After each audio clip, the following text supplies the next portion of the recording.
സമൂഹത്തിനകത്ത് സ്ത്രീകൾക്കുണ്ടാകുന്ന അതിക്രമങ്ങളെ തടയാൻ വേണ്ടി 2006 നിലവിൽ വന്ന നിയമമാണ്. 2006 ഒക്ടോബർ 26 നിലവിൽ വന്ന നിയമമാണ് ഡൊമസ്റ്റിക് വയലൻസ് ആക്ട്.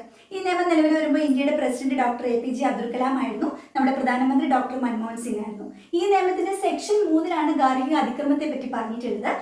മാനസികമായോ ശാരീരികമായോ പരാതിക്കാരെ ഉപദ്രവിക്കുക, മുറിവേൽപ്പിക്കുക, ആരോഗ്യ സുരക്ഷ, ജീവൻ, ശാരീരിക അവയവങ്ങൾ, സ്വാസ്ഥ്യം ഇവയൊക്കെ അപകടത്തിലാക്കുക, സ്ത്രീധനം, സ്വത്ത് ഇതൊക്കെയായിട്ട് ബന്ധപ്പെട്ട് ഈ സ്ത്രീയെയോ പരാതിക്കാരിയെയോ അവരുടെ ബന്ധുവിനെയോ ശല്യപ്പെടുത്തുകയോ ദ്രോഹിക്കുകയോ ഒക്കെ ചെയ്യുന്നത് ഈ നിയമത്തിൽ വരുന്നതാണ്. ഭർത്താവിൽ നിന്ന് മാത്രമല്ല അവരുടെ ബന്ധുക്കളിൽ നിന്നുള്ള പീഡനവും ഈ നിയമപ്രകാരം കുറ്റകരമാണ്. സെക്ഷൻ 9 സംരക്ഷണ ഉദ്യോഗസ്ഥന്റെ ചുമതലകളെ പറ്റി പറയുന്നു. നിയമത്തിന്റെ സെക്ഷൻ 11 ഗവൺമെന്റിന്റെ ഉത്തരവാദിത്തങ്ങളെ പറ്റി പറയുന്നു.